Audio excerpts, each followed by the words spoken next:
c'est encore Yves Kenao. C'est toujours Yves Kenao qui revient. Cette fois-ci, pour vous dire que Tempo Afrique TV vous offre plus de 4000 chaînes de télévision.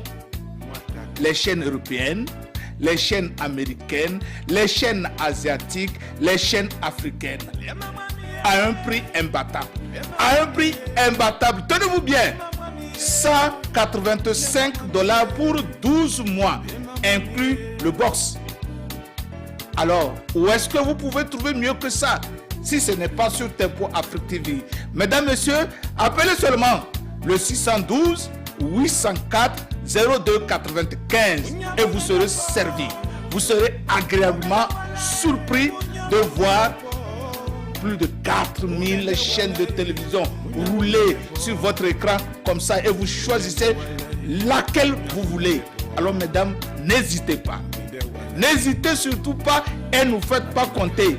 Prenez votre téléphone, prenez le tout de suite et appelez le 612, le 804, le 02 95. Nous sommes là, ici à Tempo TV, pour rendre votre vie simple et agréable. Alors, saisissez l'occasion donc. $185 pour toute une année, pour 12 mois, inclus le box. Quoi de mieux que ça?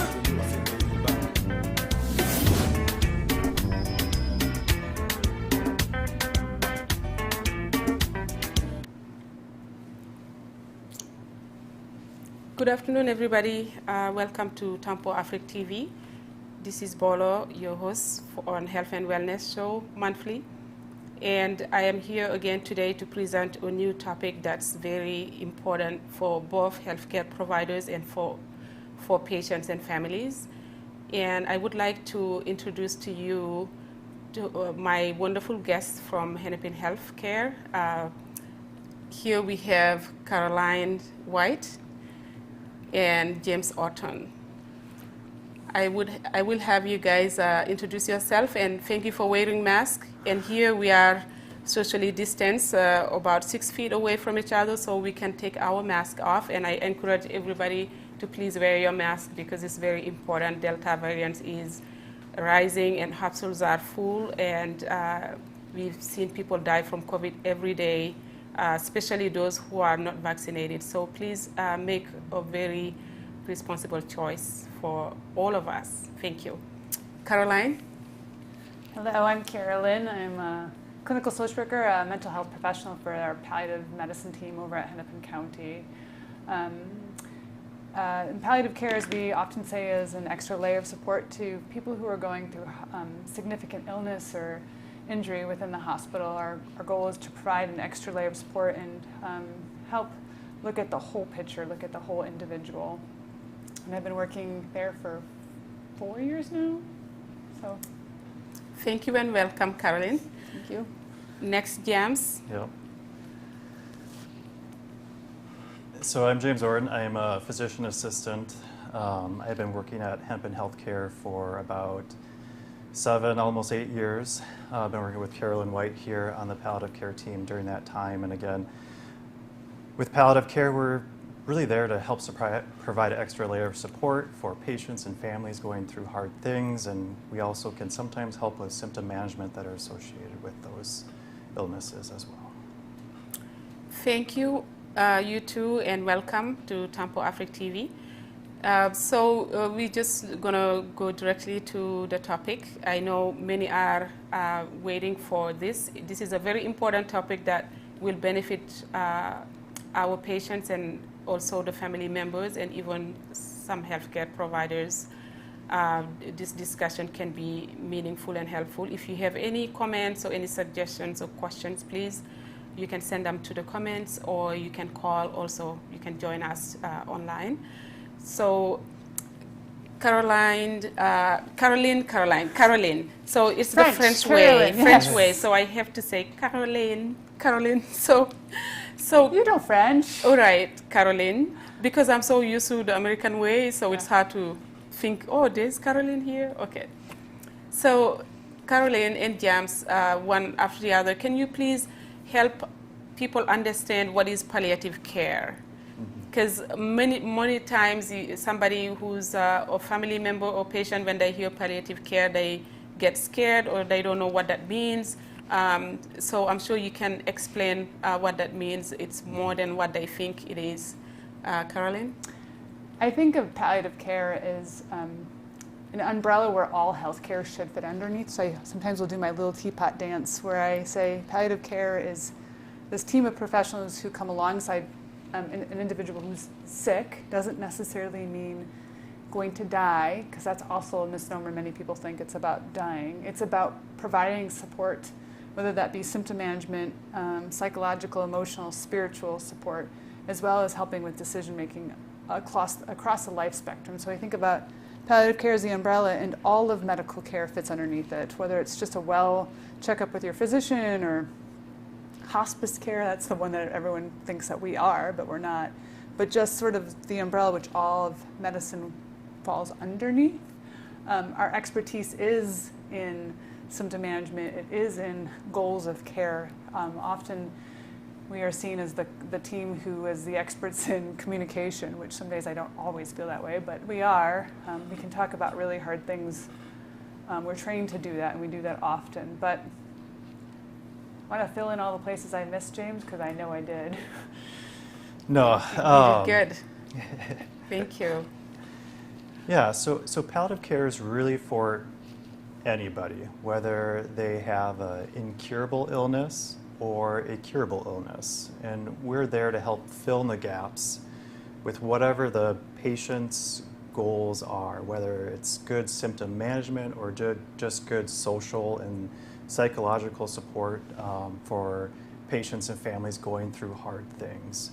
Our goal is really just to be there and be present with you and help you along the way, whether the goal is to get healthy and return back to your health prior, or if we're uncertain and we're not sure where this is headed, or whether we kind of have an idea of what direction this is going. And in those cases where it may not be curable, how can we help patients and families during that time, during that continuum? Thank you so much, Caroline and James. Wonderful explanation of what palliative care is. And I'll tell you, you guys have been doing a very good job at Hennepin Health for your team during COVID, especially during COVID, to help families go through that and understand, and help teams go through communication. You are go-betweens between providers sometimes and the family to help understand better whatever, sometimes healthcare professionals, the providers or the teams may not have enough time to sit down and just listen or talk to the patient. You guys are doing that. You do a wonderful job in just sitting there and listening and giving emotional and any support that's needed. So it's very appreciated. And like they said, palliative care is not just, many times people hear palliative care and they think it's somebody who is going to be dying and needs maybe help with pain medication and stuff like that. No, it's way more than that.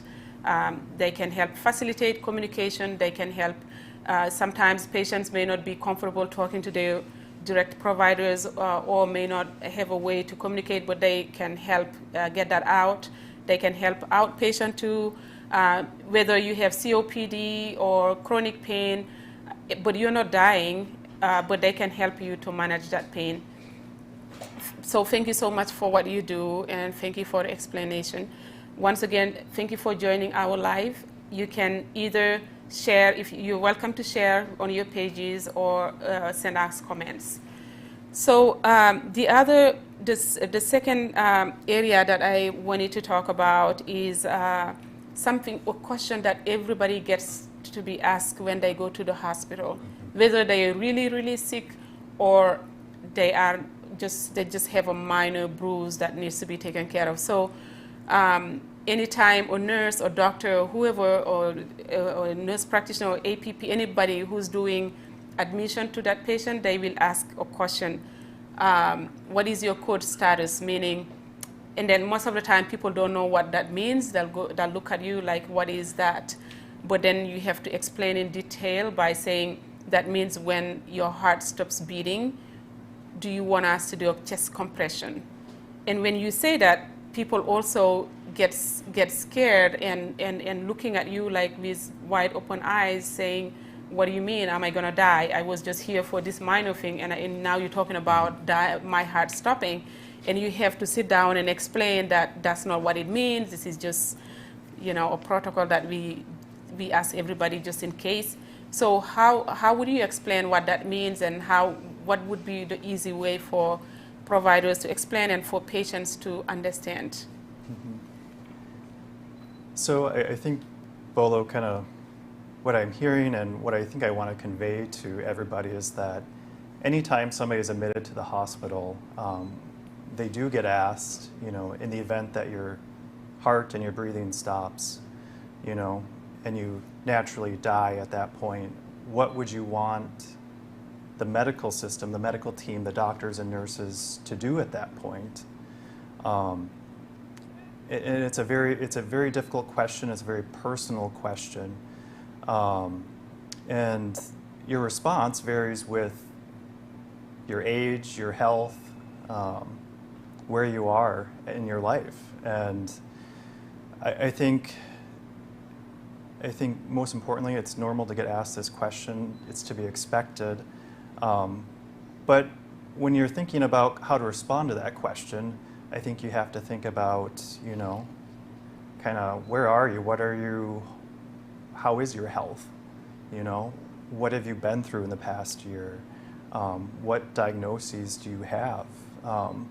And those questions I'm recommending that you think about are because it kind of goes into that path of, well, we can offer this treatment, but I'm not sure how successful or whether it will really benefit you if we do this intervention. And I think it's very similar to a surgeon, that for something basic, like you need a knee replacement. The surgeon's going to sit down and talk with you about the pros and cons of doing this type of intervention before he actually does it. And so that's why somebody gets asked, when you are admitted to the hospital, it's kind of to help participate in kind of goal setting, and so there's shared decision making between you as a person and a human, and between your healthcare provider, your healthcare team, and making sure we're always doing best by you. Mm-hmm. I think that's some of it. I'm not sure, Carolyn, if you have what else can you add to that? Anything? I think the one thing is, two things. It's a normal conversation for everyone to have when they're admitted to the hospital, to just normalize that. It is a question we have to ask in case of that emergency. And I think the other thing that I often like to emphasize is that CPR is an intervention that is done after you have actually physically died.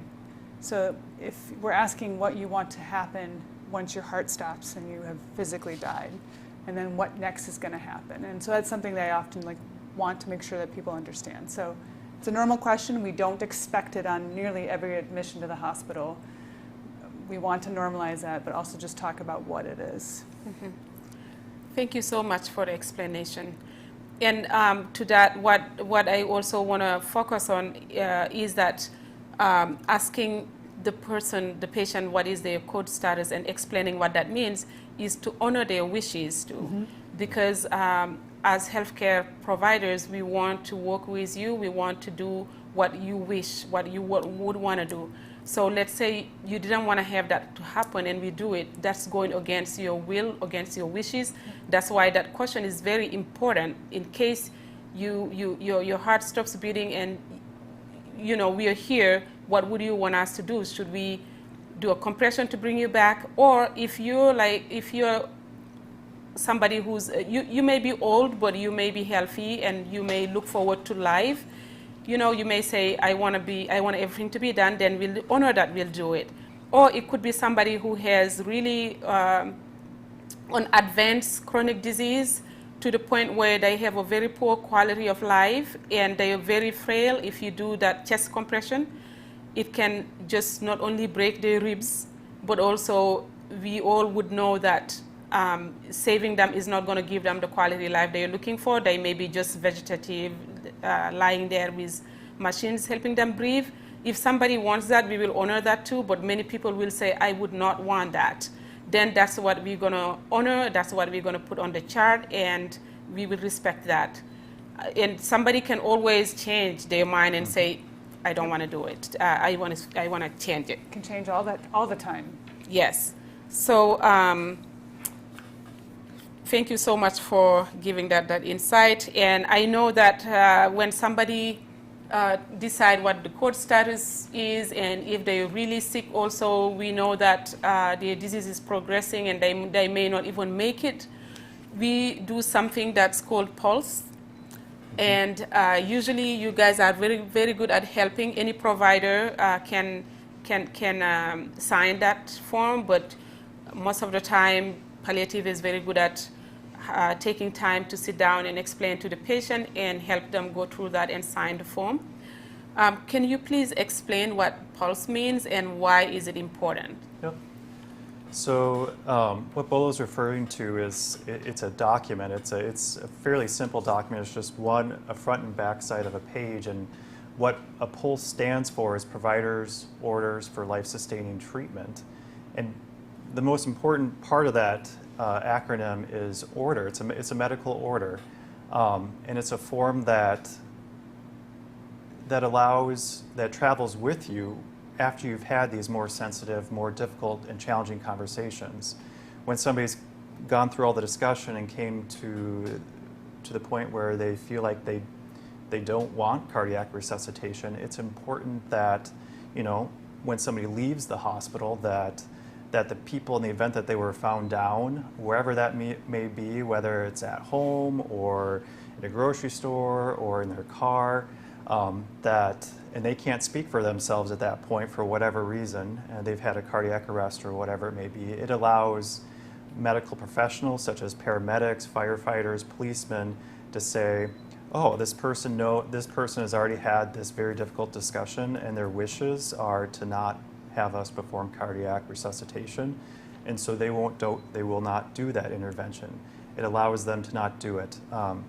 The default is, if somebody does not have a POLST, is that they do everything. They do chest compressions, they put the breathing tube down your throat, they give you medications, they may give you electric shocks.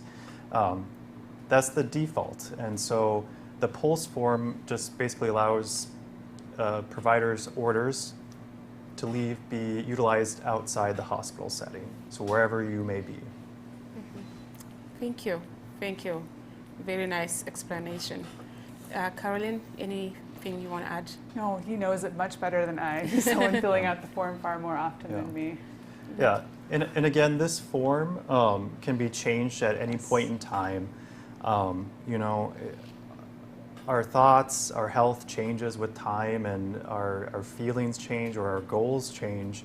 And so I just really want to reemphasize that you can always change the form.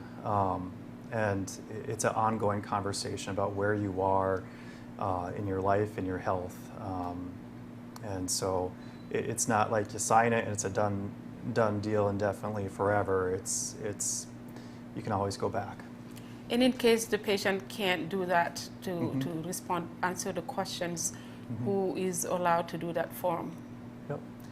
So the POLST form really is intended for the person. If somebody were, like Bolo was saying, if somebody was able to speak and tell us their wishes, of course we would want to go through that form with them to get best understanding. But sometimes you've kind of already, there's situations where you can't speak for yourself, and that's where we look to people that know you best, and that's often family, but that doesn't have to be family. It can be good friends, good neighbors, people that you've been around for 10, 15, whatever amount of time it may be, but it's somebody that knows you, knows how you live your life, knows your values, and hopefully knows your wishes to help us make some of those more difficult and challenging decisions. Thank you, James. And yeah, that form is usually done when we have a major event. The person is hospitalized and we think they may not make it, and they may collapse at one point and will need tube or CPR. So then we have to make sure while the patient can talk and we know they can think, that's when we catch them and say, now it's the good time for you to tell us, in case your heart stops, what would you want us to do? Do you want to go to the ICU and have a tube helping you breathe? And then that patient, based on what, like Jam said, based on where they are in their life and their health, they may say, you know, I have cancer, for instance, that's an example that's terminal, or I have COPD or life-threatening chronic advanced disease that is just eating them out. They may say, you know, since there is no treatment that's going to help me, I don't want to have a tube to be helping me breathe when I can't eat, I can't talk, just sitting there forever. I don't want that.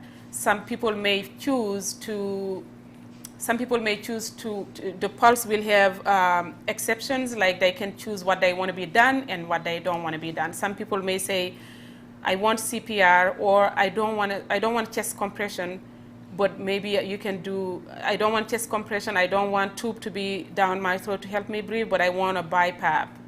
You know, it's a non-invasive machine that is like a CPAP that helps you breathe. And also they may say, I want oxygen, they may say, I want antibiotics, they may say, I want fluid if I'm dehydrated. But then if it's invasive, don't do that to me. So then that's also a wish that will be on the chart and people will honor and respect. And like I said, it's always good to ask questions, and we always have palliative care, and that's here to help answer the questions. Thank you so much. And the next one we're going to talk about would be, yes, you talked about the patient can have a friend or family or somebody else make decision for them. And what is that called, that process, and how that can happen for providers to trust somebody else who just come out of nowhere and say, I am talking on their behalf? Do we just, somebody whoever comes, talk on the patient behalf, or what do we have to do to make sure? I can Caroline? answer that. Yeah. Yes. There's a couple ways I'll go about that. If you want your wishes to be known, so that your provider, the person who's taking care of you, know ahead of time, you want to write that down and communicate it. We call that a healthcare directive, and that's a form. Whether a short, there's two varieties in the state of Minnesota, possibly three if you argue with me about it. There's a short form and a long form. The short form is a form that allows you just to name the person who's your agent. That's called a healthcare agent. And that form just says, if I can't speak for myself, if I got so sick that I can't speak for myself, I would want so-and-so to be my agent. I would want Bolo to be my agent. And I've already talked to Bolo about everything that I want, and she knows how to answer my questions on behalf of me. And so that form legalizes the fact that Bolo would be that person. There's a longer form that you can also identify some of your wishes, like CPR or organ donation and other wishes on there. But at the bare minimum, we really want everyone to have a short form. Mm-hmm. If you show up to the hospital unable to speak for yourself, you're so sick, and you don't have one of those forms, in the state of Minnesota, we look to a family system or a friend system to make that decision. There is no hierarchy. It's not just my spouse makes a decision for me, or just my child makes a decision for me. We look to all interested parties to sit down and have them talk together. So you don't have to have a form complete. We really love to see them completed. It's very much more helpful to us, to know that I really do trust Bolo with all my healthcare wishes, but also to hear from you what you might want. You can, on those forms, either one of them, you can free write in what you might wish or don't wish about your care, what you may or may not want. It's also, I think, good on those forms to tell us a little bit about who you are, what makes you live life, like what do you like to do with your days, or what gives you meaning, because that helps us understand how you live your life. But if you haven't heard anything today, choosing a healthcare agent is the most important thing. Mm-hmm. Yes, exactly. Thank you so much, Caroline. And you know, back to that point where you said there is no hierarchy.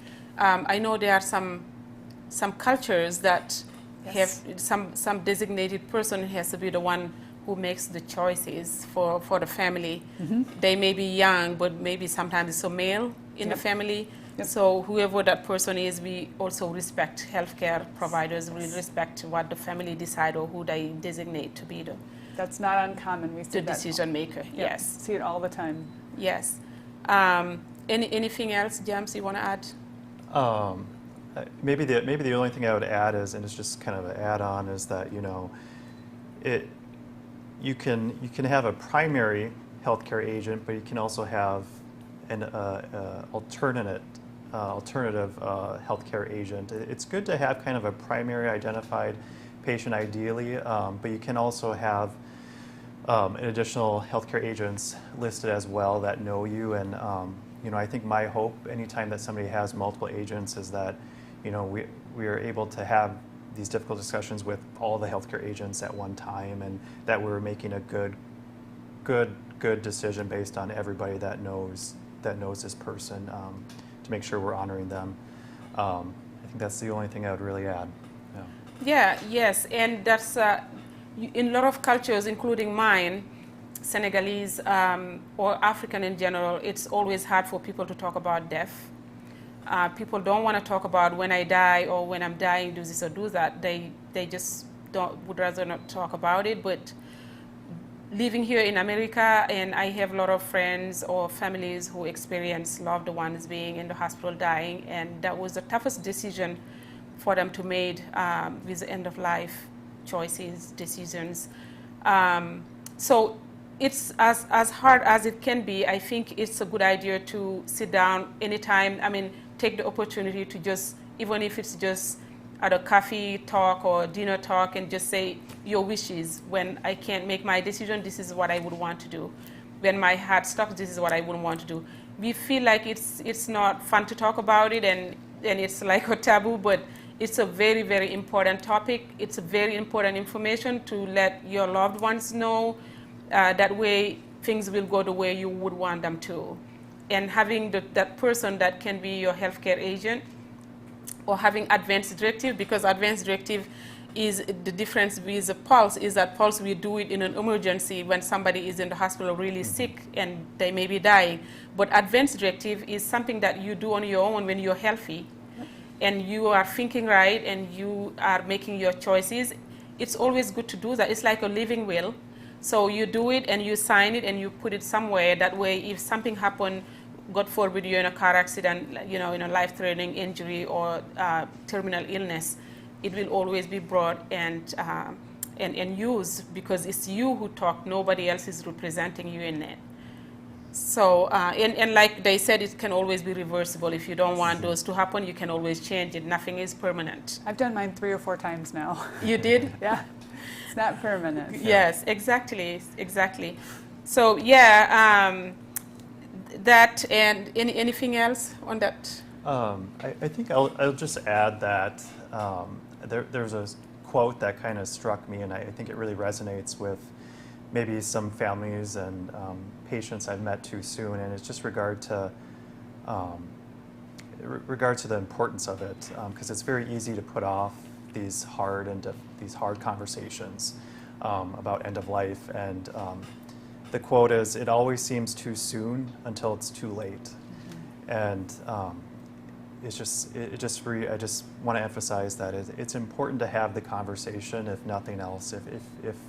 If making up a document is just not where you're at in life, or maybe it doesn't fit with your beliefs, or writing stuff down, that I think the conversation with your family or whoever knows you best about your wishes is kind of what I would say is my takeaway, or what I would want the takeaway to be about these directives. And Yes. I completely echo James. I would say the conversation actually goes better and is easier. And easy is it's a funny word to use, but it's easier actually outside of a hospital. It's easier at home when everyone's relatively healthy to say, hey, what would you want if this happened? Or what do you think of these interventions? Or would you ever want to live in a nursing home? Or would you ever want to live this way? And to be drinking coffee or eating something delicious and be at home in your own environment actually is easier. It's never easy. It really never is. Yes. But Yes, but it's easier when there is no panic mode and emergency. And yes, I just wanted to ask you guys, do you have an example of any cases that are really hard to deal with or to discuss, because of cultural differences or because of religious beliefs that make the job hard, but then also made the family and the patients really confused and worried? It's hard to think of like an example of one specific culture, partly because we all come with our own culture, each and every one of us. And I know I strive to see that person and where they are in their culture. That said, I'm coming from an American, culture here, and get the privilege to meet people from different cultures all the time, and I'm just wanting to understand from their perspective and where they are, and meet them where they are, and help them see what's going on. Oftentimes, as medical professionals, we have to give patients and families medical information, scientific information about what's going on. Your hemoglobin is this, the injury is that. We're really worried that this isn't good, or that this person's going to have a poor outcome. And we understand that we're saying that, and there's cultures out there who believe in miracles, or it's in God's hands or Allah's hands. And we understand that what we're saying is hard to say. It's also hard to hear. And so we often say, this is what medicine is saying. We don't want you to give up hope.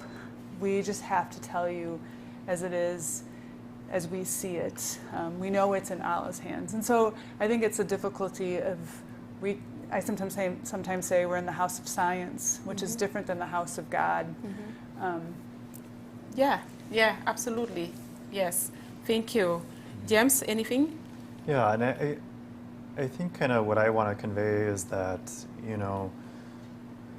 we see a lot of people from very different cultural backgrounds and religious backgrounds and beliefs, and your healthcare team, the physicians, nurses, everybody that's working with you, even though medically we're really worried that, and we're saying that you may be nearing the end of life or your loved one's in the dying process, that, we still respect and we want to hope right alongside you that this turns around, that we would love to see a miracle and for somebody to surprise us and turn around and get up. And, we all hope that. Yep. And we're going to be there, right there, hoping with you. And I want you to know that the medical team is just, we're right there with you. We have to, as Carolyn and Bolo was saying, that, we have to give you the medical facts, and based on our experience, this is what we're seeing to keep you or your loved one informed. But we're really right there with you, and we're so much hoping for a good outcome. But we're there to help support you along the way if it's not going in the direction we would all wish. Yes, thank you so much. Yes, I echo you guys too on giving the medical facts and expectations, but then respecting the spiritual and the religious beliefs of the patient, because some believe in miracle and believe that at the end of the day it's God or higher power that will make the decision. We've heard patients who say, you're not God, you're not the creator, so you can't tell us the person is dying. So yes, we can't tell if the person is dying because we are not God. We're just giving the medical facts. And also, like James said, we are here with you. And also, I know at Hennepin we have a lot of spiritual support that of every religion, that most of the major religions, we have spiritual supports. If somebody is a Muslim, for instance, and they are wondering what Islam says about stopping care, there is somebody that is available to talk to them to help guide.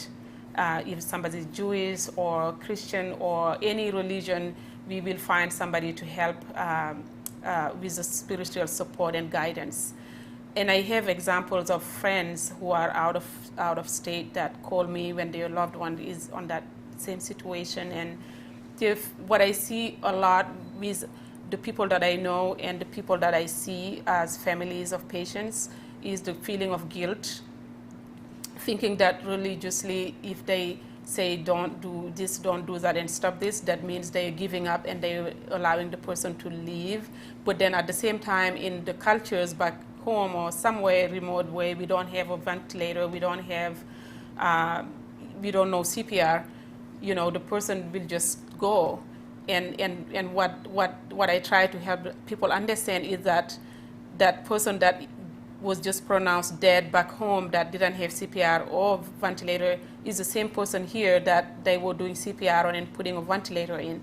I don't know how that, I am not you know, I'm not an expert in spirituality or religion, but, you know, I just feel that, you know, that God had decided that person was done, but then we are doing everything to keep them. Mm-hmm. That's how I see it, and that's how I helped my friends understand on my own way, but then I also recommended them to talk to a religious leader to see what they think also. So those are the hardest areas to deal with and to make sure we're helping patients that we work with, their families. Yeah, thank you so much. And I know you guys talked about the advanced directive and the difference between POLST and that basically cover it. And I'll just have you go around and tell me what you want to say, just to leave it out there for the listeners. Caroline? You put me on the spot. What do I want to say? Just in general, Bolo? Yeah. Yes, indeed. I think talking about what might or may happen is hard, but I think really beneficial. Talking about it with your community, with your people, about what you want, what you wouldn't want, is a good thing. I think also to know that we're here for you. One of our things that we like to do is build trust and relationship. We find relationship is key to a lot of this, and so we want to partner with you and help understand who you are as a human, and where you are in your journey on this planet, and how we can best support you as people in the hospital. I can think of that's true of just about anyone. And yeah, I think that's probably what I want to say. Thank you, Caroline. Yeah. James? Yeah.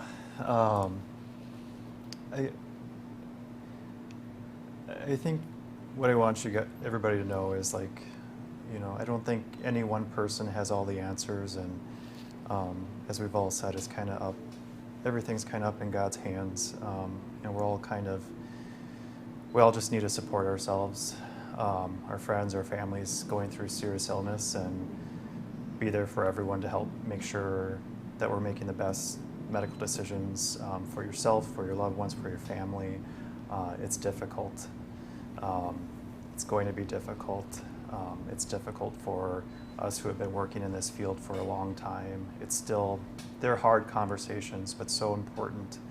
And it's so much, to me, it's so much more important that we have these conversations before we're in a position where yourself or your loved one can't talk about it, to help ease any sense of guilt of what if, so have these conversations with your friends and family. Even if you never get around, even if you don't get around to it, we're here, the palliative care team, your healthcare providers are all here to help walk you through serious illness and help you with whatever it may be, spirituality, medical symptoms. There's multiple different people to help support you. It's all so much. There's no one person that can give you all the answers, but we can at least help provide support to those specific areas if you ever find yourself or your loved one in that situation. Thank you so much, you two. And yes, thank you for watching. And also the take on this is that when you hear palliative care, when your loved one is in the hospital, don't be scared. Don't think right away that they are dying. Palliative care, once again, is helping support people who have chronic conditions or pain management, everything that can go along with, it could be a dying person, but also it could be somebody who's just really sick or who's handicapped or debilitated, that they can help support or find support. Also, code status, you're going to hear that when you go to the hospital or to see your doctor. It doesn't mean anything. It doesn't mean that your heart is going to stop. It doesn't mean you're going to die. It just means that to honor your wishes in case something like that happens. And it's important to discuss with family and friends about your wishes.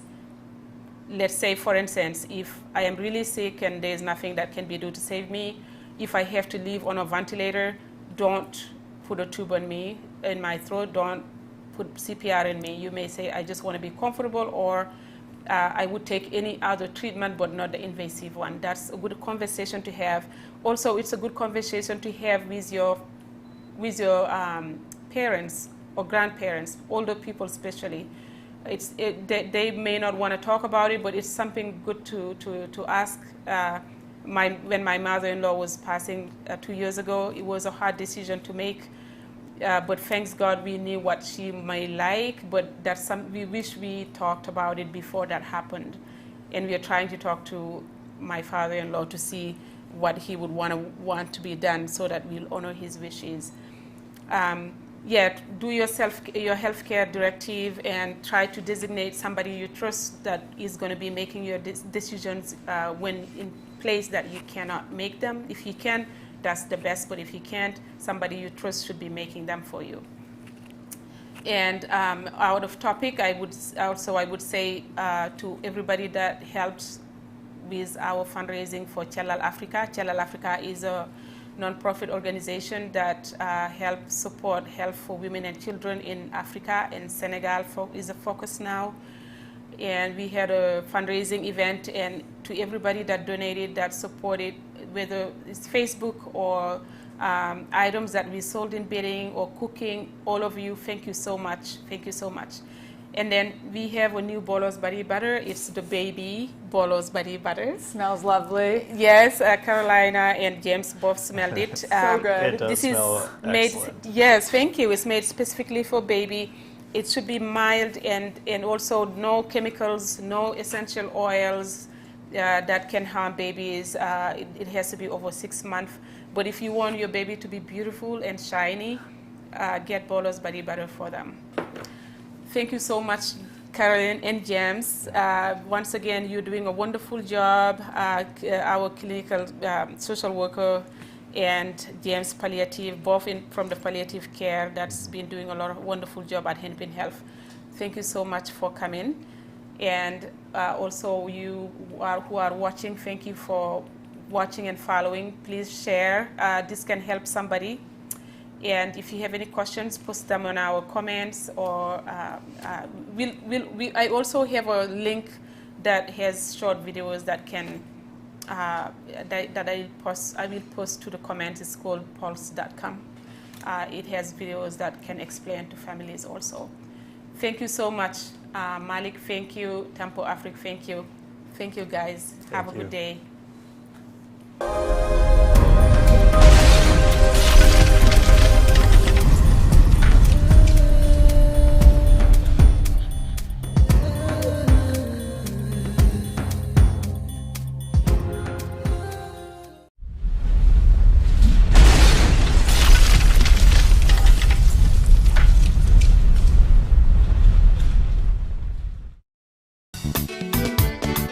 Nouveau à Minneapolis, Tempo Afrique Travel. Vous voulez voyager? Achetez vos billets d'avion à l'agence de voyage Tempo Afrique Travel. Avec l'agent de voyage Tempo Afrique Travel, pas de problème de connexion, pas de problème de transfert de vol. Avec l'agent de voyage Tempo Afrique Travel, c'est le voyage en toute tranquillité, en toute beauté, de votre maison jusqu'à votre destination. Votre satisfaction est notre plaisir.